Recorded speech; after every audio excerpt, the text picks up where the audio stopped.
आज हम मिलवा रहे हैं आपको एक ऐसी शख्सियत से जिन्होंने संयुक्त राष्ट्र संघ में भारत का प्रतिनिधित्व किया था। पूर्व राजनयिक वरिष्ठ केंद्रीय मंत्री हरदीप सिंह पुरी साहब। पुरी साहब, इंडिया न्यूज़ पर आपका स्वागत है। पुरी साहब, आपने तो दिल्ली को बनते देखा है, दिल्ली को बढ़ते देखा है, दिल्ली में कई बदलाव भी देखे हैं, लेकिन अब दिल्ली के चुनाव चल रहे हैं और यहाँ पर शीश महल बनाम राजमहल की लड़ाई पे आ गए पूरा चुनाव। दिल्ली को मैंने जब से होश संभाली है, मेरा जन्म 1952 में हुआ था और मुझे लगता है कि दिल्ली की जनसंख्या उस समय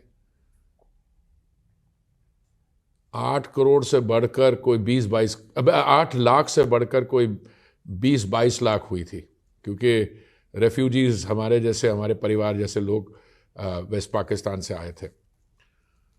तो 1952 में जब मेरा जन्म हुआ, मुझे कितनी समझ थी दिल्ली की पता नहीं, पर मेरी स्कूलिंग भी दिल्ली में हुई है। मैं दिल्ली विश्वविद्यालय में भी 5 साल मैंने पढ़ाई की, 1 साल मैं टीचिंग फैकल्टी पे था। दिल्ली को मैंने बढ़ता देखा और मैं समझता हूँ इसलिए नहीं क्योंकि मेरी पैदाश यहाँ हुई है, मैं आपके साथ दिल्ली में बात कर रहा हूँ। It is truly one of the most beautiful cities in the world. Historical, there are 7 capitals, आप पूरा अब इतिहास देखिए, और एक शानदार राजधानी का इसमें पोटेंशियल है, और कुछ समय थी भी।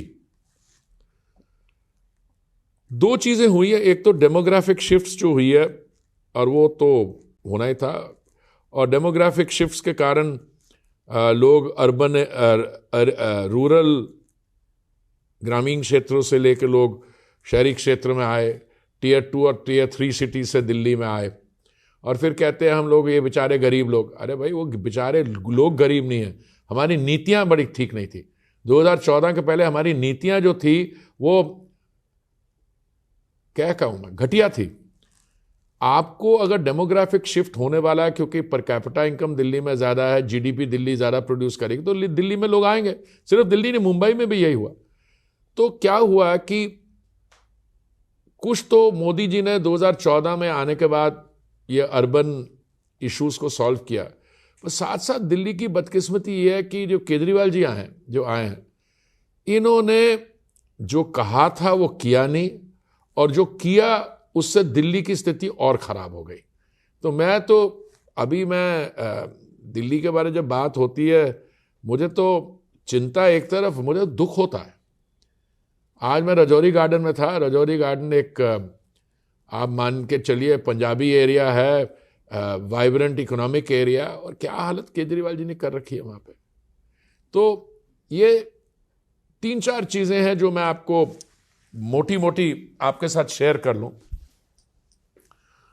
इन्होंने 2015 में कहा था और फिर 2020 में कहा था कि अगर मैं जमुना जी को साफ ना कर पाऊँ तो मैं आपके पास वोट मांगने नहीं आऊँगा। तो केजरीवाल जी को मैं सिर्फ यही कहना है कि आपने जो कहा था और हुआ, आज अगर जमुना जी की पोल्यूशन लेवल्स पे कोई चर्चा होती है तो सिर्फ फ़र्क इतना ही है, लोग ये पूछते हैं कि is it 500 times more polluted than the prescribed levels और is it 2000 times more polluted. उसका आंसर सच्ची में यही है कि जो मेजरिंग इंस्ट्रूमेंट है, जब पोल्यूशन टोटल हो जाती है उसके बाद फ़र्क नहीं पड़ता। मतलब इससे ज़्यादा, मतलब वो पानी नहीं है, फोम बन गया, अब तो उसमें टोटल पोल्यूशन है। दूसरा इन्होंने कहा था कि इनके वादे देखते जाइए। ये पंजाब में जब चुनाव लड़ रहे थे, कहा उन्होंने, पंजाब का चुनाव कब हुआ था? 2022 में हुआ था, मैं खुद मौजूद था। कहा जी, वो जो वर्ल्ड क्लास मॉडल हमने दिल्ली में सेटअप किया है हेल्थ में और एजुकेशन में, पंजाब में भी लगाएंगे। पर 2 गारंटी जो विच स्टूड आउट। एक तो उन्होंने कहा कि हमारे हर एक परिवार में एक बहन और कुछ जो भी बहनें हैं हमारी जो क्वालिफाई करती हैं, 1000 रुपये महीना दिया जाएगा। भाई साहब, 36 महीने हो गए, अगर वो स्कीम लागू करनी थी तो एक महिला को 36,000 रुपये अब तक मिल जाने चाहिए। अभी जब दिल्ली में अनाउंस हुए चुनाव, तो हमारी महिलाएं वहाँ से आके दिल्ली में प्रोटेस्ट करेंगी कि क्या हुआ। ये तो केजरीवाल जी की गारंटी है। दूसरा कहा था कि मैं पंजाब को नशा मुक्त कर दूंगा। तो अगर आप टेलीविज़न ऑन करिए, ऐसे लगता है कि चुनाव पंजाब में हो रहा है, वैसे हो दिल्ली में रहा, पर एक खूब तगड़ी एडवर्टाइजमेंट लगा के दिल्ली में, वहाँ पे रोज़ इनका सुबह से लेकर रात तक एक नशा मुक्त चेहरा जो है वो आता है सामने, और पंजाब को कैसे बदला जा रहा है उसका बताता है। आप देखिए, कोई भी गारंटी ले लीजिए इनकी, मैंने तो बड़ी एनालिसिस की हुई है, हर एक केस में इन्होंने झूठ बोला। इन्होंने कहा कि ये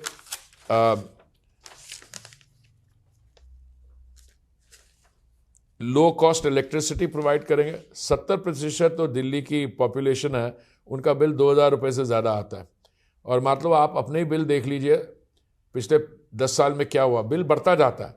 बातें करते हैं यूनिट्स फ्री देने की, फिर यूनिट फ्री ऐसे होता है मीटर जो है उसको मैनिपुलेट किया जाता है, जो बड़ा वाला चार्ज है। तो ये क्या कर रहे हैं, क्रॉस सब्सिडाइजेशन भी बड़ी घटिया किस्म की कर रहे हैं। तो एक तो वो है। दूसरा, इन्होंने कहा कि जो इनका शिक्षा का मॉडल है बहुत बढ़िया। दिल्ली में 1 लाख स्टूडेंट 9th कक्षा में फेल हो गए और 50,000 फेल हो गए 11वीं में। अच्छा, फिर क्या, वर्ल्ड क्लास इंफ्रास्ट्रक्चर लगाएंगे। 38,000 स्टूडेंट्स ऐसे हैं दिल्ली में जिनके पास, बेचारों के पास स्कूल में ना डेस्क है ना बेंच है। अच्छा, और दिल्ली के जो विजिलेंस कमिश्नर है उन्होंने फ्लैग किया कि 1,300 करोड़ का स्कैम क्लासरूम की कंस्ट्रक्शन के बारे में।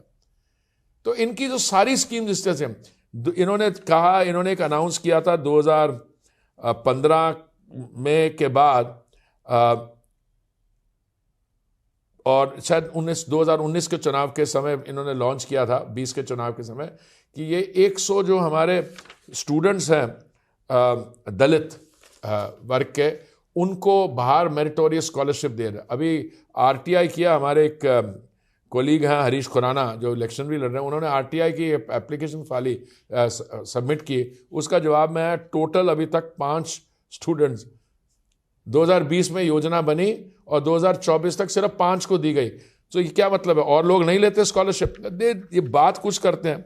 अच्छा सर, इसमें एक चीज बोलूंगा आपको, आम आदमी पार्टी की तरफ से ये कहा जाता है कि उनके एक नेता है संजय सिंह, वो कहते हैं कि 15 लाख रुपए नहीं मिले किसी को, देखिए मैंने उसका डिटेल में जवाब दिया। ऐसे जब हम इनकी बारे में, इनको चुभती है, फिर कहते हैं उसका क्या हुआ। देखिए, जो चीजें हमने कही थी, मकान बनाए जाएंगे, 4 करोड़ प्रधानमंत्री आवास योजना में लाभार्थियों को आवास मिले हैं, 4 करोड़।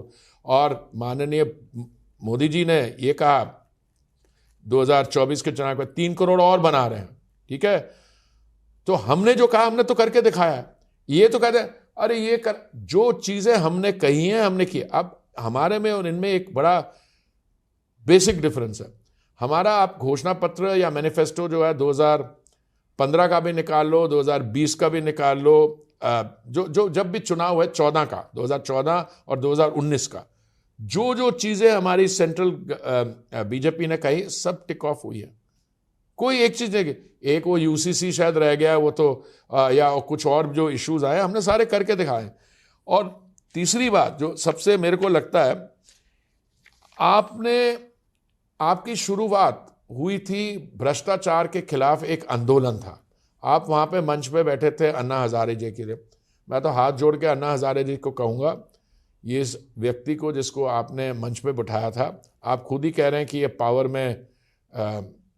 पावर के नशे में या शराब के घोटाले के नशे में ये खो गया है। आप ही जाके देखिए क्या कर रहा है। तो ये आप जो किसने शुरू की थी शराब भ्रष्टाचार के खिलाफ आंदोलन में, कहाँ पहुंच गया? सिस्टम बदल दूंगा, सिस्टम तो बदल दूंगा, मैं आम आदमी हूँ, मैं सरकारी गाड़ी नहीं लूंगा। एक आरटीआई एप्लीकेशन किसी ने फाइल की कि केजरीवाल जी की गाड़ियों पे कितना खर्च हुआ। भाई साहब पता क्या जवाब आया? 1,45,00,000। यही व्यक्ति जो मैं आम आदमी हूं, मैं नहीं करूंगा।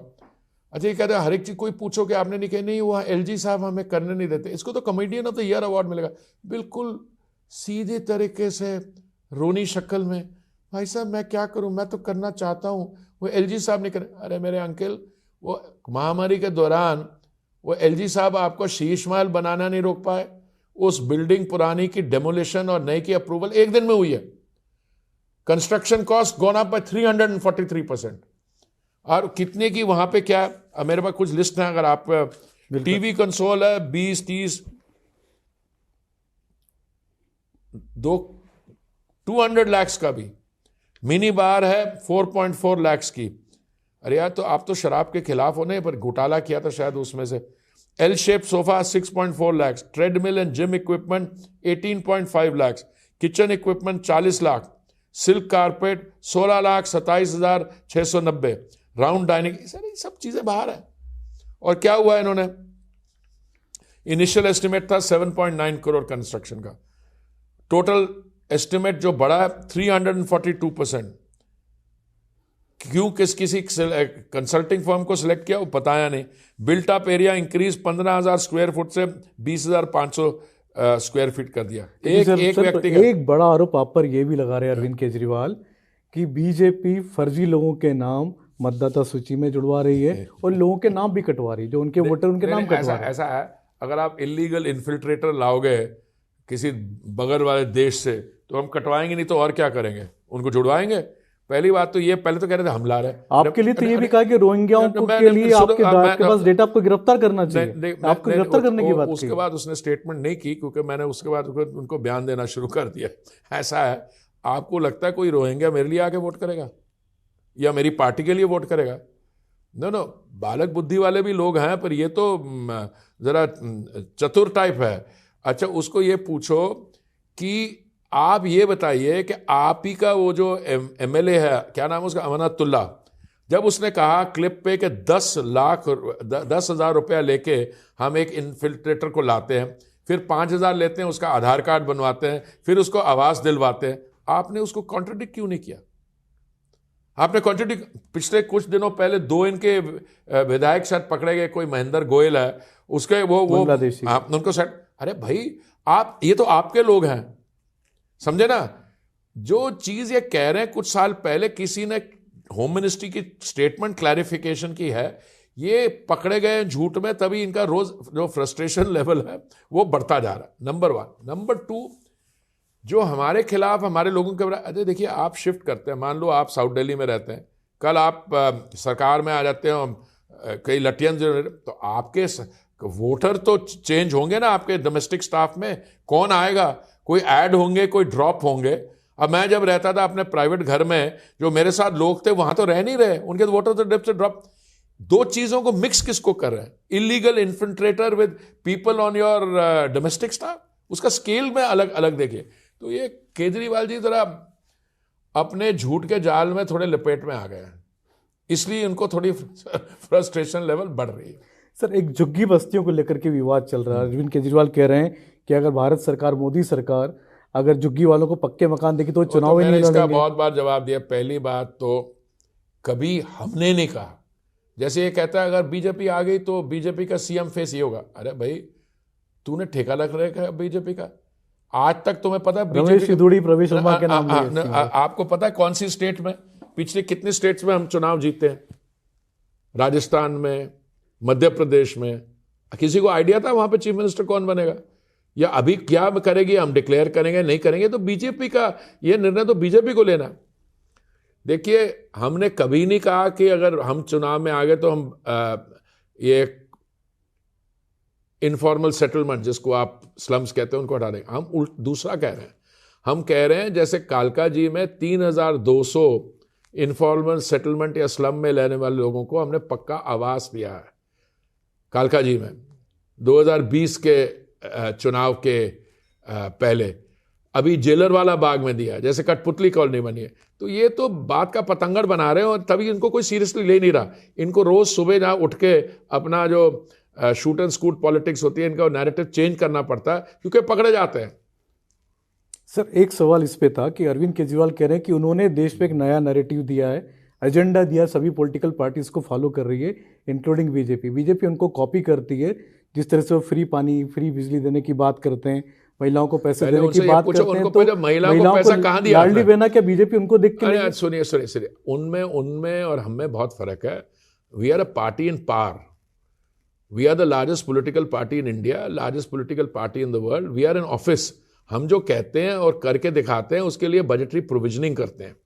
उनमें और उसको कंपैरिजन नहीं हो सकता। जहां तक ये कहते हो महिलाओं को पैसा फ्री दे रहे हैं, आप पहले बताइए आपने कहां दिया है?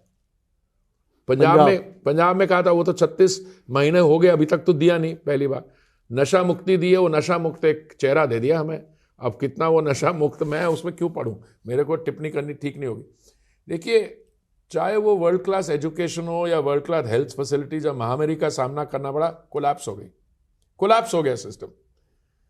और अगर मोदी जी ने 224 करोड़ वैक्सीन डोज नहीं बनवाई होती और उसको मुफ्त नहीं बांटा होता, तो आप देखते देश की हालत क्या होनी थी। आज अरविंद केजरीवाल ने प्रेस कॉन्फ्रेंस करके बड़े आरोप लगाए हैं बीजेपी पर कि बीजेपी सोने की चेन बांट रही है, पैसे बांट रही है, साड़ी बांट रही है, कंबल बांट रही है। देखिए ऐसा है, पता नहीं किसने किसको क्या बांटा है। वो अगर बात करें, एक हमारे पूर्व सांसद हैं, उनके पिताजी के समय की बनाई हुई एनजीओ है। और जो भी है, अगर आपको कोई तकलीफ तो आप कंप्लेन करिए, और आपने किया भी है कंप्लेन, उसकी जांच हो जाएगी। आप अपनी चीज को डाइवर्ट करने, अटेंशन अपनी तरफ से डाइवर्ट करने के लिए आप क्यों ये बातें करते हैं।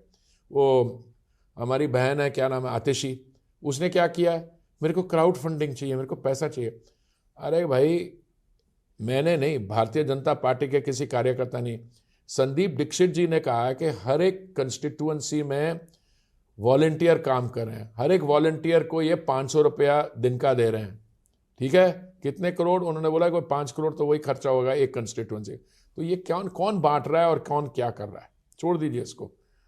सर, एक सवाल ये था कि जिस तरीके से प्रधानमंत्री मोदी जी ने भी बोला, रोहिणी की रैली में कहा था दिल्ली में, कि जो योजनाएं लागू हैं उनको सरकार, हम बीजेपी भी आती है तो वो भी कंटिन्यू करेगी।